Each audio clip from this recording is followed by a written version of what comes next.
திமுகவோட கூட்டணி கணக்குகளை இப்போ தமிழக வெற்றி கழகத்தோட தலைவர் திரு விஜய் அவர்கள் மைனஸ் பண்ணிட்டு இருக்காங்க. இப்போ காங்கிரஸ் அதுக்கப்புறமா தமிழக வெற்றி கழகம் கூட்டணி வைப்பதற்கான வாய்ப்புகள் ரொம்ப ரொம்ப அதிகமாக இருக்கு. காங்கிரஸ் அதுக்கப்புறமா திமுக இவங்களோட கூட்டணி பேச்சுவார்த்தையில் காங்கிரஸுக்கு கொஞ்சம் கூட உடன்பாடு கிடையாது. காங்கிரஸ் கேட்கும் சீட்டை திமுக கொடுக்க மறுக்கிறது அப்படிங்கிற செய்தி கிடைச்சிருக்கு. டீட்டெயிலாக பேச போகிறோம்.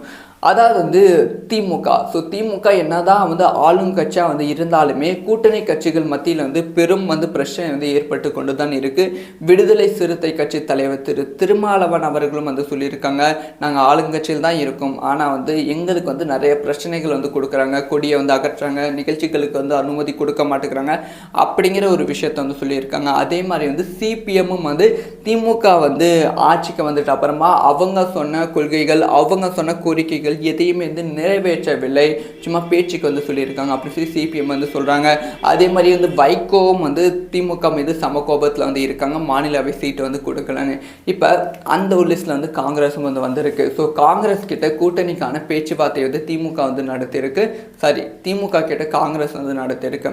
அந்த கூட்டணிக்கான பேச்சுவார்த்தையில் காங்கிரஸ் போன டைம் இடத்தை விட அதிகமான சீட்டு எங்களுக்கு வேணும், எக்ஸ்ட்ரா 10 சீட்டு வேணும் அப்படி சொல்லி திமுக கிட்ட கேட்டு இருக்காங்க. அதுக்கு இது காங்கிரஸ் மாநில தலைவர் கேட்கல, காங்கிரஸ் மத்தியிலிருந்து கேட்டிருக்காங்க. அதுக்கு திமுக முடியவே முடியாது அப்படிங்கிற விஷயத்த ரொம்ப தெளிவாக சொல்லிட்டாங்க. ஸோ போன டைம் இருந்த சீட்டை விட 2 சீட்டாக எக்ஸ்ட்ரா அதிகமாக தர முடியும், 10 சீட்லாம் அதிகமாக தர முடியாது அப்படிங்கிற விஷயத்த ரொம்ப ஸ்ட்ராங்காக சொல்லிட்டாங்க. அதனால தான் தொடர்ந்து காங்கிரஸ் திமுகவுக்கு கொஞ்சம் கூட சப்போர்ட் பண்ணாமல் கம்ப்ளீட்டாக விலகி இருக்காங்க. திமுக என்ன பேசினாலுமே காங்கிரஸ் சப்போர்ட் பண்ணுவாங்க, ஆனால் காங்கிரஸ் சுத்தமாக சப்போர்ட் பண்ணாமல் இப்போ விலகி இருக்காங்க. இந்த ஒரு விஷயத்தை தான் நிரப்புவது திரு விஜய் அவர்கள் காங்கிரஸ் ராகுல் காந்தி அவர்களை சந்திக்க வாய்ப்புகள் இருக்கு அப்படிங்கிற செய்தி கிடைச்சிருக்கு.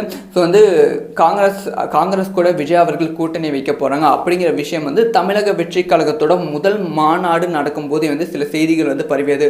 ஆல்ரெடி ராகுல் காந்திக்கும் திரு விஜய் அவர்களுக்கும் ஒரு நல்ல நட்பு இருக்கு அப்படிங்கிற செய்தி நம்ம எல்லாத்துக்குமே தெரியும்.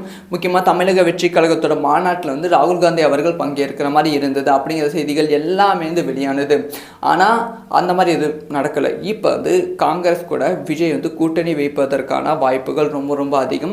கூட்டணி கணக்குகள் பிரிக்கிறாங்க அப்படிங்கிற விஷயத்த விஜய் அவர்கள் சொன்னாங்க பார்த்தீங்களா. அந்த கூட்டணி கணக்குகளை இப்போ தானா பிரிந்து கொண்டு இருக்கு. அதை தன் பக்கம் விஜய் அவர்கள் இழுத்து கொண்டு இருக்காங்க.